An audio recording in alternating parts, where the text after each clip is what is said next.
ഇപ്രകാരമുള്ള അനവധി മഹാത്മ്യങ്ങളും മഹത്വങ്ങളും, ഞാൻ ഇപ്രകാരമുള്ള എന്ന് പറഞ്ഞത് എന്താണ്? ഇത്രയും നേരം ഞാൻ വായിച്ചല്ലോ ഇല്ലേ, 9:32 മുതൽക്ക് വായിച്ചതെല്ലാം കൂടി ചേർത്ത് ഇപ്രകാരമുള്ള അനവധി മഹാത്മ്യങ്ങളും മഹത്വങ്ങളും ഭഗവത്ഗീതയ്ക്കുണ്ട്. മാനസിക സംഘർഷത്തിന്റെ പരമകാഷ്ഠയിലെത്തി നിന്നപ്പോൾ മാത്രമാണ് അർജുനന് ചിര പരിചിതനും ബന്ധുവും സുഹൃത്തുമെല്ലാമായിരുന്ന ശ്രീകൃഷ്ണൻ ഗീത വിവരിച്ചു കൊടുത്തത് എന്നത് പ്രത്യേകം സ്മരണീയമാണ്. അതുകൊണ്ട് തന്നെ ഭഗവത്ഗീത ക്രൈസിസ് മാനേജ്മെന്റ് ഗ്രന്ഥവുമാണ്. എന്താ ഇതിന്റെ അർത്ഥം? ശ്രീകൃഷ്ണനും അർജുനനും ഒരുമിച്ച് നടന്നവരാ, ബ്രേക്ക്ഫാസ്റ്റ് ഒക്കെ കഴിച്ചവരാ, ഒരുമിച്ച് ചായ കുടിച്ചു, എല്ലാം ചെയ്തവരാ, ബന്ധുക്കളും കൂടിയാ. പക്ഷെ അപ്പോഴൊന്നും ഭഗവത്ഗീത പറഞ്ഞു കൊടുത്തില്ല. എന്താ അതിന്റെ അർത്ഥം? പറഞ്ഞു കൊടുക്കേണ്ടവര്, പറഞ്ഞു കൊടുക്കേണ്ട കാര്യങ്ങള്, പറഞ്ഞു കൊടുക്കേണ്ടവർക്ക്, പറഞ്ഞു കൊടുക്കേണ്ട സമയത്ത്, പറഞ്ഞു കൊടുക്കേണ്ട പോലെ മാത്രമേ പറഞ്ഞു കൊടുക്കാവൂ. വേണ്ട സമയത്തും വേണ്ടാത്ത സമയത്തും കയറി ഉപദേശിച്ചാല് അയാൾ വരുന്നുണ്ട്, ഞാൻ ഇപ്പുറത്ത് കൂടെ പോവാന്ന് പറയും. മനസ്സിലായി? പറഞ്ഞു കൊടുക്കേണ്ടവര്, സ്പേസ്, ടൈം ആൻഡ് പെർസീവർ, 3 വാക്കുകള്. സ്പേസ് എവിടെ വെച്ച് പറഞ്ഞു കൊടുക്കണം, സ്പേസ് എവിടെ വെച്ച് പറഞ്ഞു കൊടുക്കണം, ടൈം എപ്പോ പറഞ്ഞു കൊടുക്കണം, സ്പേസ്, ടൈം ആൻഡ് പെർസീവർ. ആർക്കാ പറഞ്ഞു കൊടുക്കുന്നത്? അതുകൂടി നോക്കണം. 4ാം ക്ലാസ്സിലെ കുട്ടിക്ക് പറഞ്ഞു കൊടുക്കുന്ന മാതിരി 10ാം ക്ലാസ്സിലെ കുട്ടിക്ക് പറഞ്ഞു കൊടുക്കരുത്. 10ാം ക്ലാസ്സിലെ കുട്ടിക്ക് പറഞ്ഞു കൊടുക്കുന്ന മാതിരി MAയും PhDയും കഴിഞ്ഞവർക്ക് പറഞ്ഞു കൊടുക്കരുത്. ഇത് ഏത് സമയത്തിലാ പറഞ്ഞു കൊടുക്കുന്നത്? അതും ഇമ്പോർട്ടന്റ് ആണ്. അർത്ഥം മനസ്സിലായല്ലോ ഇല്ലേ? അപ്പൊ നിങ്ങൾ മക്കളോട് ഉപദേശിക്കുമ്പോ, ഭർത്താവിനോട് ഉപദേശിക്കുമ്പോ, ഭാര്യയോട് ഉപദേശിക്കുമ്പോ, അച്ഛനോട് അമ്മയോട് ഉപദേശിക്കുമ്പോ എന്താണ് പറയാൻ പോകുന്നത്, എപ്പോഴാണ് പറയാൻ പോകുന്നത്, ഇത് പറയാൻ ഞാൻ ആരാണ്, ഇത് കേൾക്കുന്ന ആളാരാണ്, why, what, when, where, who, whom, how, 7 ചോദ്യങ്ങളാണ് ഉള്ളത്.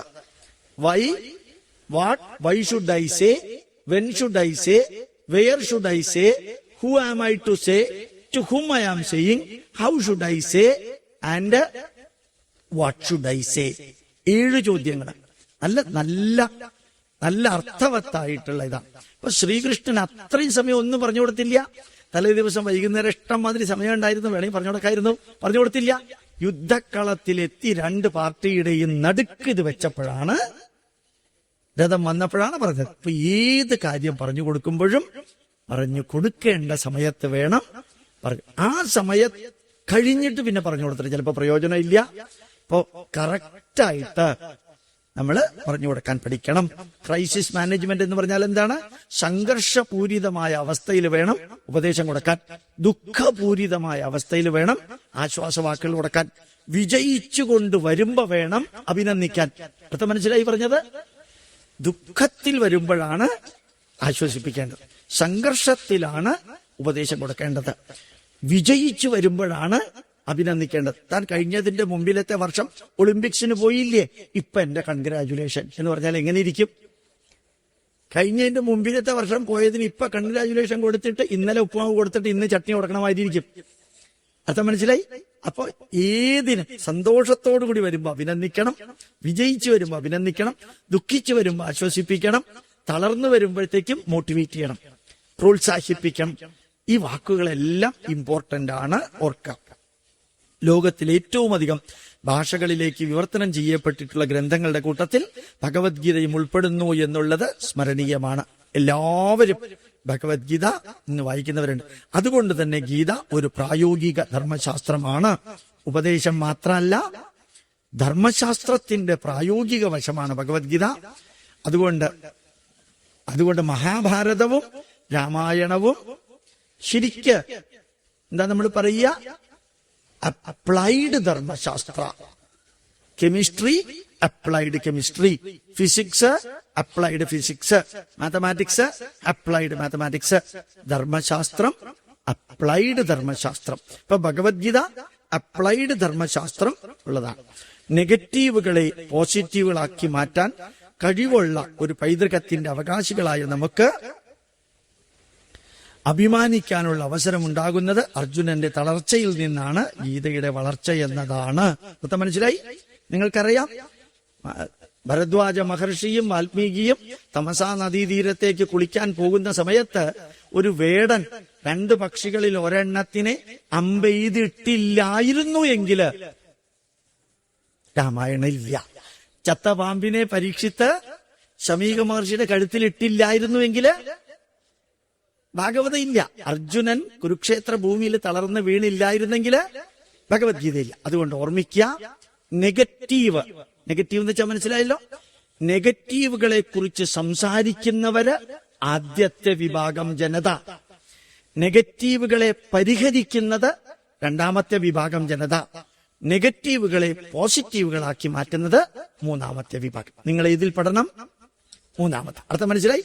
നെഗറ്റീവുകളെ കുറിച്ച് തന്നെ പറഞ്ഞുകൊണ്ടിരിക്കുന്ന രണ്ട് പാർട്ടീസ് ഉണ്ട്, കൊട്ടാരക്കരയിലും ഇപ്പോഴത്തെ ഭരിക്കുന്ന പാർട്ടിയിലും. നെഗറ്റീവുകളെ കുറിച്ച് തന്നെയാ പറഞ്ഞുകൊണ്ടിരിക്കുക.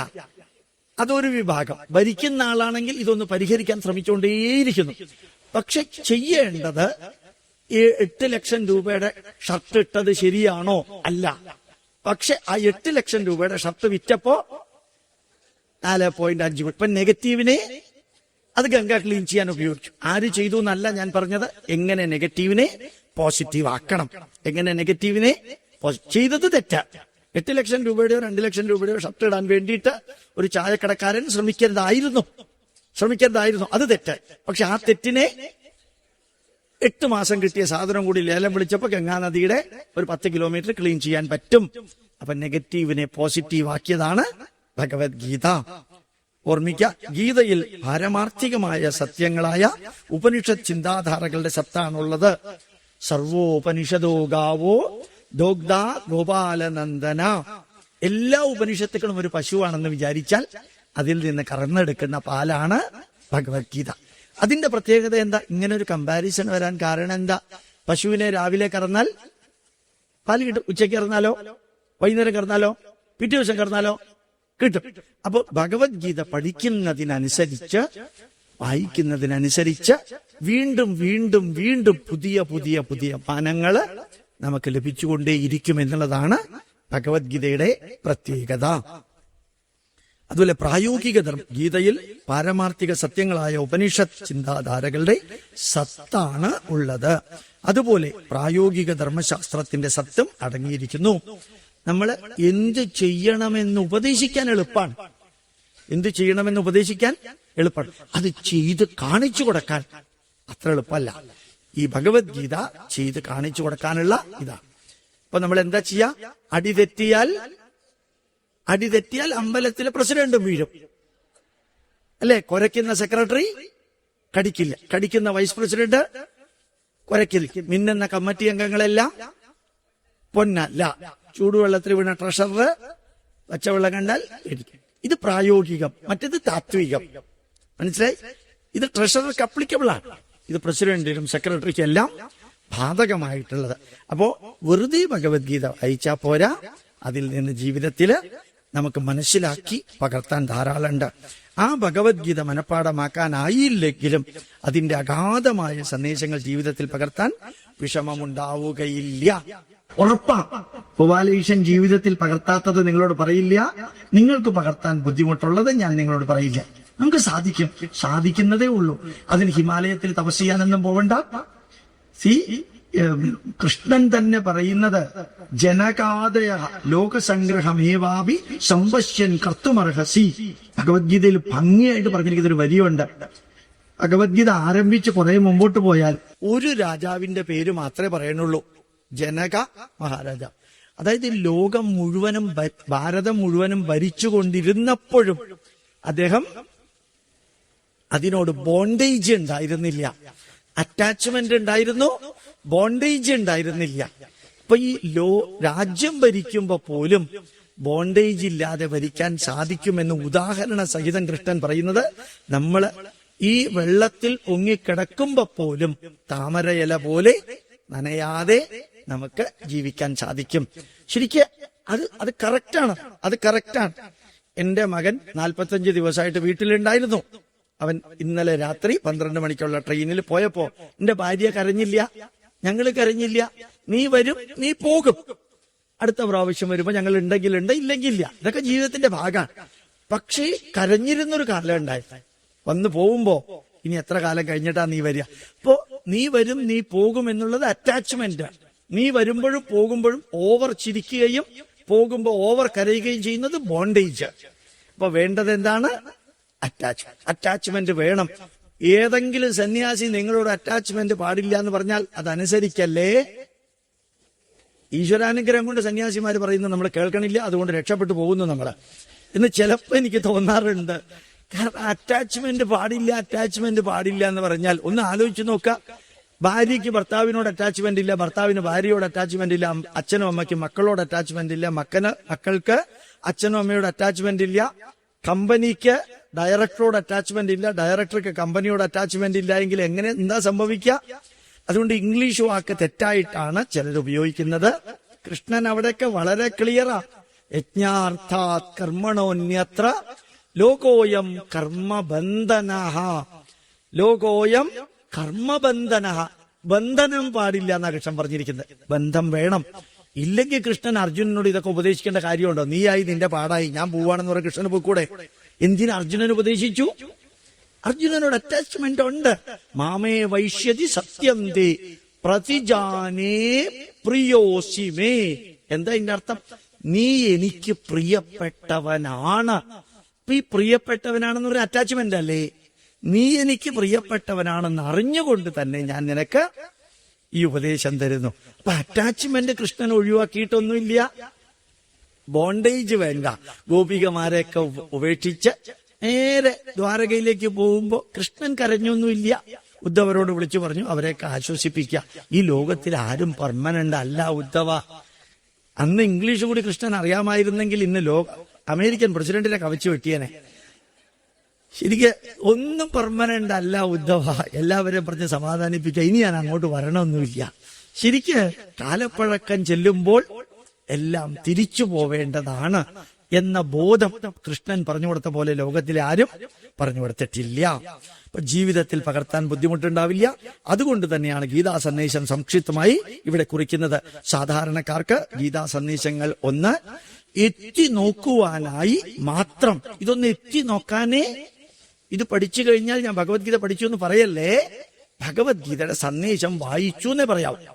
15 പ്രാവശ്യം വായിച്ചാൽ ഭഗവത്ഗീതയുടെ സന്ദേശം അറിയാം. 41 പ്രാവശ്യം വായിച്ചു കഴിഞ്ഞാൽ ഇപ്പൊ ഞാൻ ഭഗവത്ഗീതയുടെ സന്ദേശം പഠിക്കാൻ തുടങ്ങിയിട്ടുണ്ട്. മരിക്കാറാവുമ്പോ പറയാം ഞാൻ പഠിച്ചു. അതിന് മുമ്പ് പറയല്ലേ. കാരണം ഇത്തിരി കോംപ്ലിക്കേറ്റഡാ, എന്നാലും രസാണ്. അടുത്തത് അർജുന വിഷാദ യോഗം. എന്നും ഓർമ്മിക്കാനുള്ളത്, ഒരു മനുഷ്യനും പ്രവർത്തിക്കാൻ വിരസനല്ല. പലതും അയാളെ പ്രവൃത്തിയിൽ നിന്ന് പിന്തിരിപ്പിക്കുന്നു. അതാണ് പ്രോബ്ലം.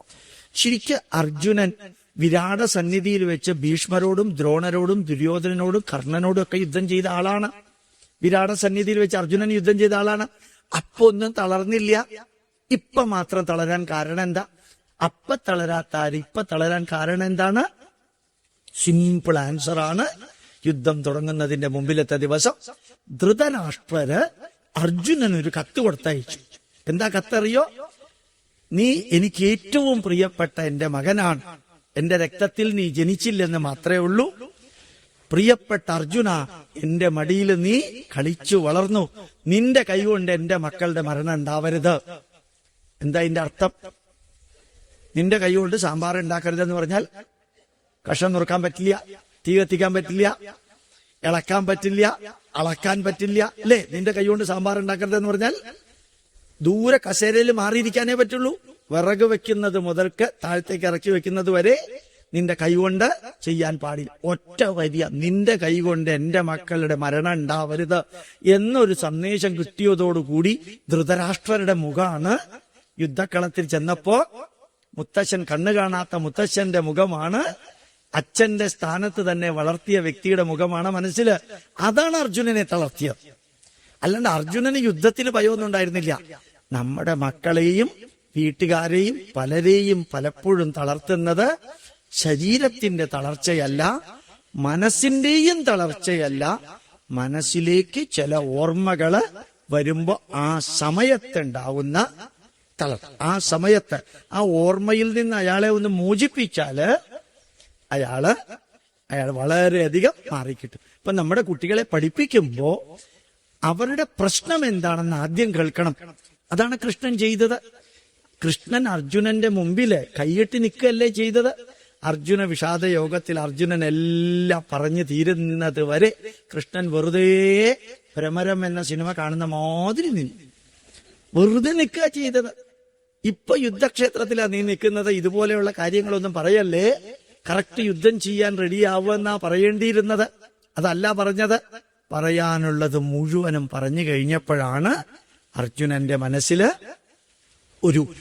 ഒരു വിസ്ഫോടനമുണ്ടാവേണ്ടത്, അതങ്ങ് അലിഞ്ഞുപോയി. അപ്പോ നമ്മുടെ വീട്ടിൽ ആര് വന്നാലും, ഞാൻ ചെയ്യാത്ത ഒരു കാര്യമാണ് ഇപ്പൊ ഞാൻ നിങ്ങളെ ഉപദേശിക്കുന്നത്. പലരും എന്നെ ഫോൺ വിളിച്ച് ഉപദേശം ചോദിക്കും, ഞാൻ പറ്റില്ല എന്ന് പറഞ്ഞാൽ താഴെ വയ്ക്കും. ഞാൻ ചെയ്യണ മാതിരി നിങ്ങൾ ചെയ്യരുത്. എന്താ കാരണം അറിയോ? രാവിലെ 4 തൊട്ട് രാത്രി 12:30 വരെ ഫോൺ വിളിച്ച് വേണ്ടതിനും വേണ്ടാത്തതിനും ചോദ്യം ചോദിക്കുന്നത് കൊണ്ടാണ് ഞാൻ പലപ്പോഴും ഫോൺ മുഴുവനും പറയുന്നത് കേൾക്കാത്തത്. അത് ഒരു ബന്ധമില്ലാത്ത കാര്യങ്ങളാണ് പലരും ചോദിക്കുന്നത്. ഇത് ഞാൻ ഇപ്പൊ നിങ്ങളോട് പറയാൻ കാരണം, സാറിന്റെ അടുത്ത് ഓരോരുത്തരും എന്തെങ്കിലും പറഞ്ഞാൽ സാറ് മുഴുവനും കേൾക്കുമെന്ന് നിങ്ങൾ ഒരാൾ എന്നോട് ചോദിച്ചു എന്ന് വിചാരിക്കാം. സാറ് ജീവിതത്തിൽ പകർത്താത്തതല്ലേ ഇപ്പൊ ഞങ്ങളോട് ചെയ്യണമെന്ന് പറയുന്നത്.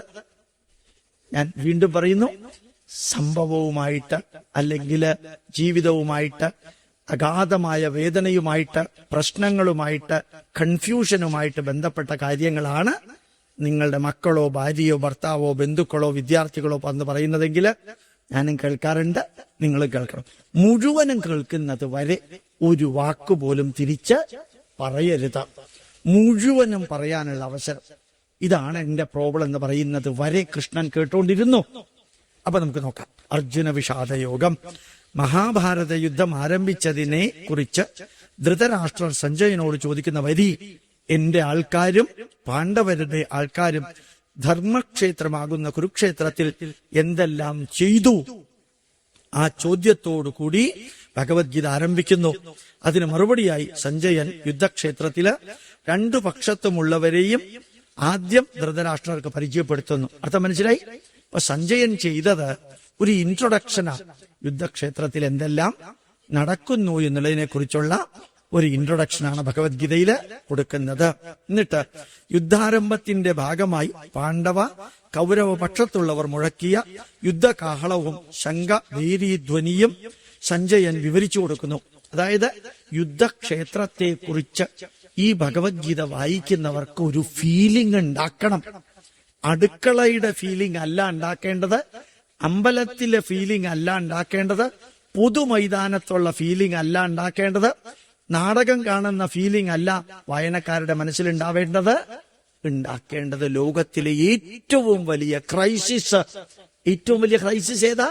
മനുഷ്യര് തമ്മിൽ തല്ലി മരിക്കുന്ന യുദ്ധമാണ് ലോകത്തിലെ ഏറ്റവും വേദനാജനകമായ അനുഭവം. അങ്ങനെ ഒരു യുദ്ധം നടന്നിട്ടുണ്ടോ എന്ന് ചോദിച്ചാൽ നടന്നിട്ടുണ്ടാകാം, ഇല്ലായിരിക്കാം. നടന്നിട്ടുണ്ടെന്ന് ഉറപ്പിച്ചു പറയാൻ പറ്റുമോ?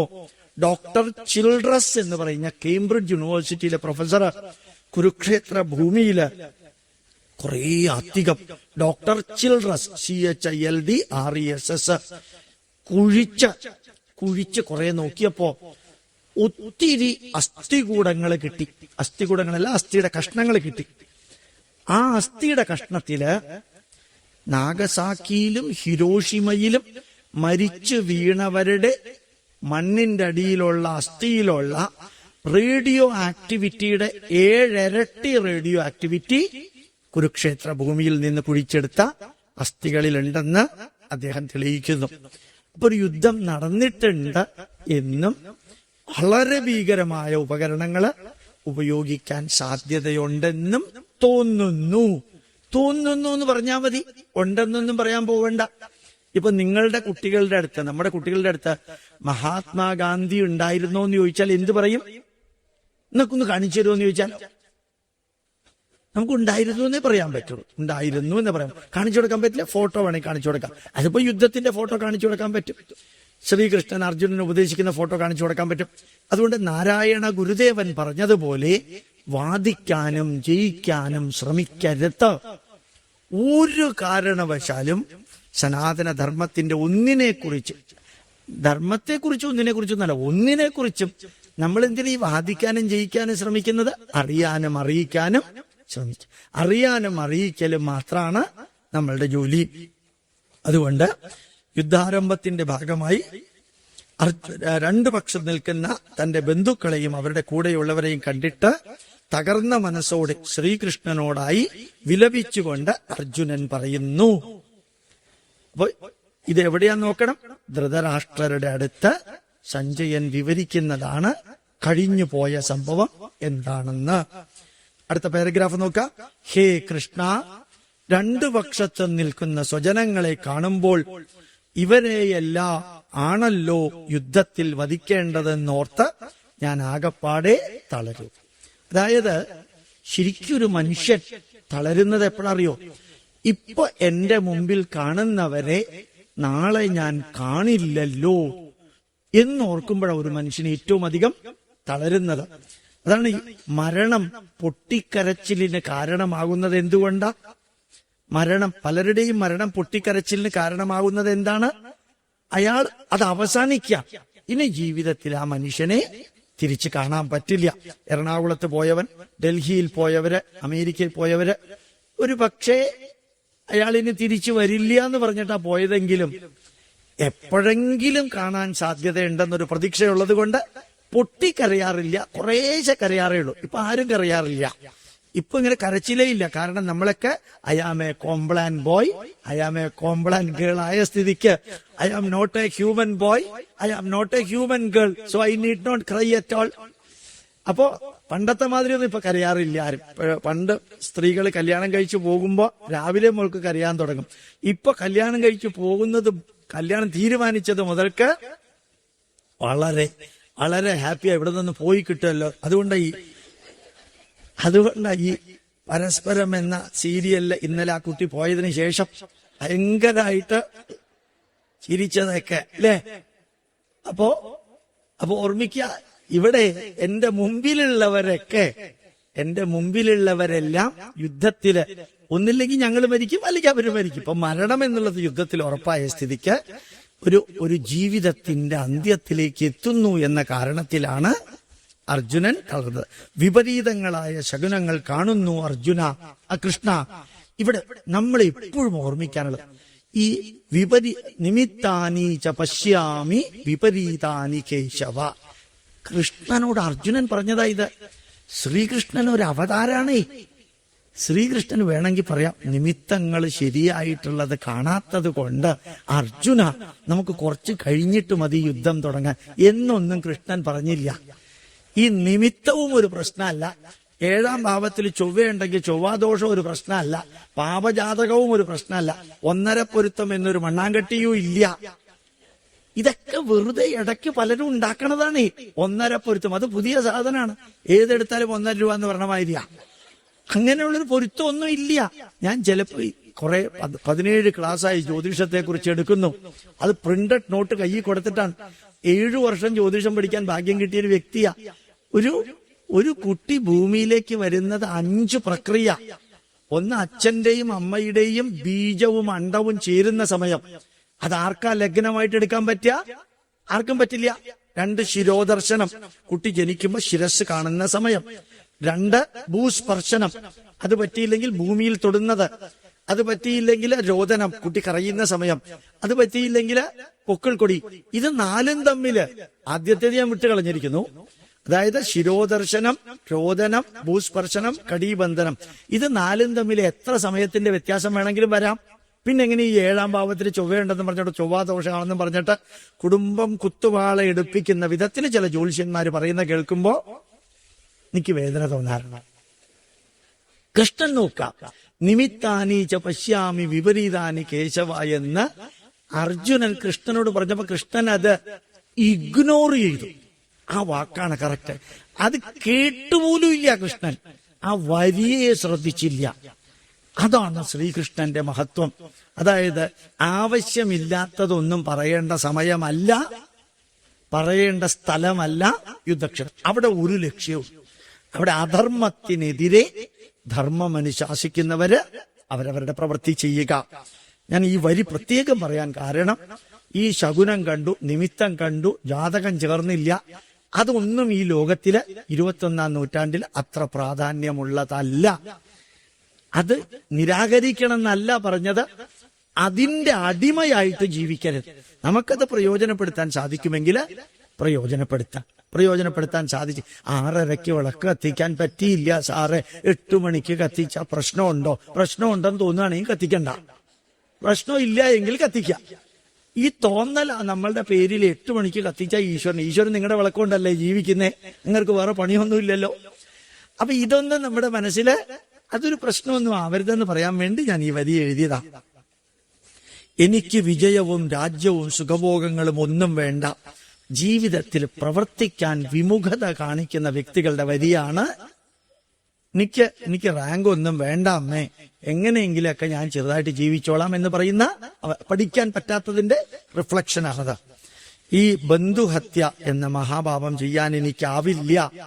ഇത് പറയാൻ കാരണം എന്താണ്? തലേ ദിവസം കിട്ടിയ കത്ത്.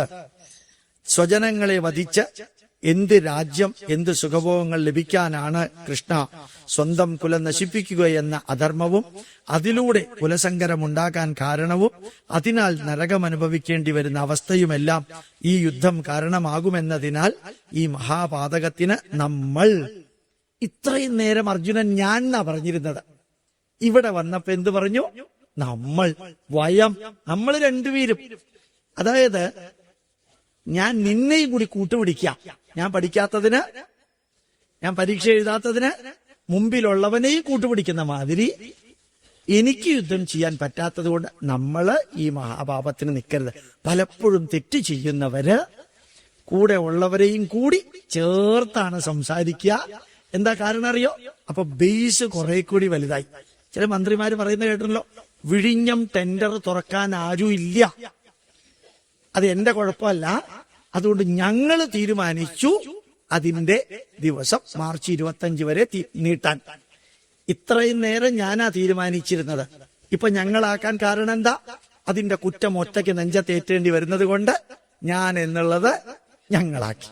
അപ്പൊ അർജുനൻ ഒറ്റയ്ക്ക് തളർന്നു എന്ന് നിങ്ങൾക്ക് തോന്നാതിരിക്കാൻ നമ്മൾ ഈ പണി ചെയ്യരുത്. അപ്പൊ അർജുനനെ കൃഷ്ണനെയും കൂടി കൂട്ടുപിടിച്ച ഓർമ്മിക്കുക.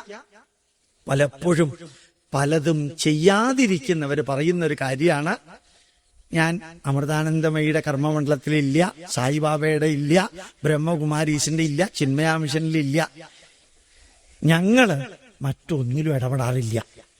ഞാനില്ലെന്ന് പറഞ്ഞാ തുടങ്ങിയത്, അവസാനിപ്പിച്ചത് ഞാൻ, എന്റെ ഭർത്താവ്, എന്റെ മക്കള്. കാരണം ഞങ്ങൾ നല്ലവരാ.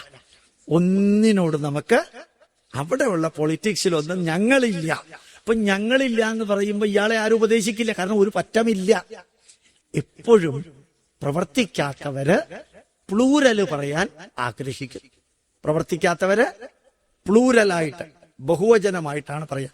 ഇവിടെ അത് വളരെ കൃത്യമായിട്ട് സൈക്കോളജിക്കലി കാണിച്ചിരിക്കുന്നു. ഈ യുദ്ധത്തിൽ കൗരവന്മാര് എന്നെ വധിച്ചാലും ഞാൻ അവരെ വധിക്കില്ലെന്ന് തീർച്ചയാണെന്ന് പറഞ്ഞ് രഥത്തിലിരുന്നു. യഥാർത്ഥത്തിൽ കർമ്മനിരതനാകേണ്ട വേളയിലാണ് ധീര യോദ്ധാവായ അർജുനൻ തളർന്നു വീഴുന്ന അവസ്ഥ നമ്മൾ കാണുന്നത്. ആ വിവരണമാണ് അർജുനന്റെ വിഷാദയോഗം. ഓർമ്മിക്കാനുള്ളത്, പലപ്പോഴും പലരും പ്രവർത്തിക്കാനുള്ള വിമുഖത കൊണ്ടോ, പ്രവർത്തിക്കാനുള്ള ധൈര്യക്കുറവ് കൊണ്ടോ, പ്രവർത്തിക്കാനുള്ള അറിവ് കേടുകൊണ്ടോ അല്ല പ്രവർത്തിക്കാതിരിക്കുന്നത്. വേറെ ഏതെങ്കിലും കാരണം അതിന്റെ പുറകില് ഉണ്ടാവും. അർത്ഥം മനസ്സിലായി പറഞ്ഞത്? അപ്പോ പരിഹാരം നൽകേണ്ടത് ഈ കാണുന്നതിനല്ല, കാര്യത്തിനല്ല പരിഹാരം നൽകേണ്ടത്, കാരണത്തിനാണ് പരിഹാരം നൽകുക. അർത്ഥം മനസ്സിലായോ? ഞാൻ തന്റെ കൂടെ വരുന്നില്ല എന്നൊരാൾ പറഞ്ഞാൽ, ഞാൻ തനിക്ക് ചോക്ലേറ്റ് വാങ്ങിച്ചു തരാം, താൻ എന്റെ കൂട്ടത്തിൽ വരണം എന്ന് പറഞ്ഞാൽ, വരുത്താൻ വേണ്ടിയിട്ടുള്ള ആക്ഷനാണ് ചോക്ലേറ്റ്. വേണ്ടത് എന്താണ്? താൻ എന്റെ കൂട്ടത്തിൽ വരാതിരിക്കാൻ കാരണം എന്താ? അതെനിക്കറിയണം. താൻ എന്റെ കൂട്ടത്തിൽ വരില്ല എന്ന് പറയാൻ കാരണം എന്താണ്?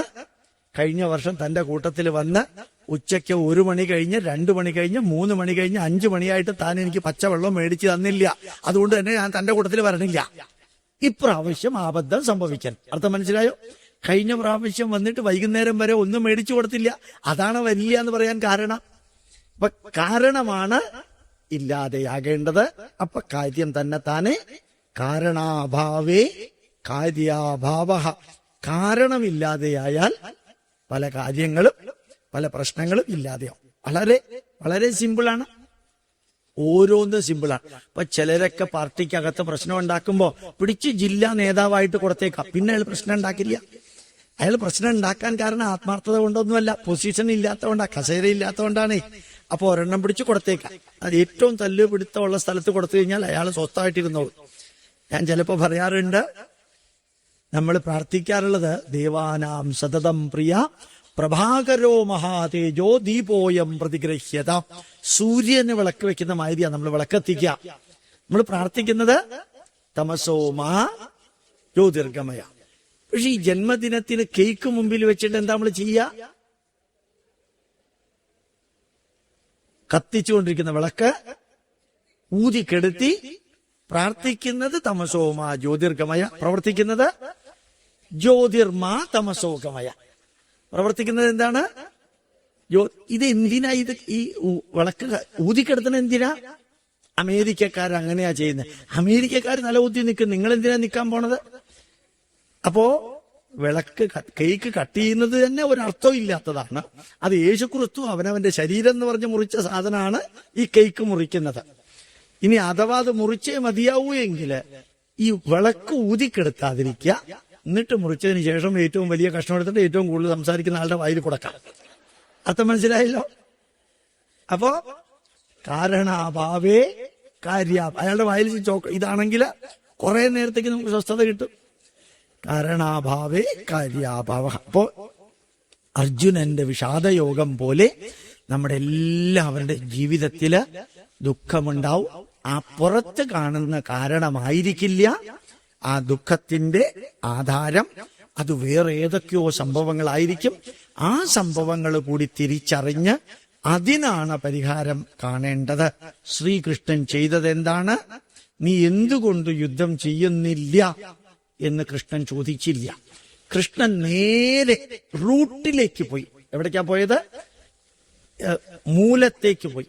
ആ വേരിലേക്ക് ഇറങ്ങിച്ചെന്ന് ആദ്യം ഈ ഞാൻ അവരെ കൊല്ലില്ല, അവര് വേണമെങ്കിൽ എന്നെ കൊന്നോട്ടെ എന്ന് പറഞ്ഞില്ലേ? അപ്പൊ ഈ കൊല്ലുക എന്നുള്ളതിലാണ് അർജുനൻ കയറി പിടിച്ചിരിക്കുന്നത്. യഥാർത്ഥത്തിൽ അർജുനന് കൊല്ലാൻ വിഷമമൊന്നുമില്ല. എത്രയോ യുദ്ധം ചെയ്ത ആളാണ് അർജുനൻ. അപ്പൊന്നും തോന്നാത്ത കൊല്ലുക എന്ന വിഷമം ഇപ്പൊ ഉണ്ടായത് ആരോ ഒരാള് നിന്റെ കൈകൊണ്ട് എന്റെ മക്കളുടെ വധം പാടില്ല. അതാണ് കൃഷ്ണൻ ജ്ഞാനയോഗത്തിൽ മരണം എന്ന വാക്കിനെയാണ് ആദ്യം വിവരിക്കുന്നത്. ജീവാത്മാവിന് മരണമില്ല, ജീവാത്മാവിന് മരണമില്ല, ശരീരത്തിനെ മരണമുള്ളൂ. അത് നീ കൊന്നില്ലെങ്കിലും അവര് എന്നെങ്കിലും മരിക്കാതെ ഒന്നും ഇരിക്കില്ല. മരണത്തെക്കുറിച്ചാണ് കൃഷ്ണൻ നമുക്കറിഞ്ഞൂടെങ്കിലും ആദ്യം വിവരിക്കുന്നത്. അങ്ങനെ നിങ്ങൾക്ക് തോന്നിയിട്ടുണ്ടാവില്ല കൃഷ്ണൻ മരണത്തെക്കുറിച്ചാണ് വിവരിക്കുന്നതെന്ന്. സത്യം അതാണ്, നമുക്ക് മനസ്സിലാക്കാം. സാഖ്യയോഗം, ജ്ഞാനയോഗം. യഥാർത്ഥത്തിൽ സാഖ്യയോഗം എന്ന വാക്കിന്റെ അർത്ഥം എന്താ അറിയോ? സംഖ്യ.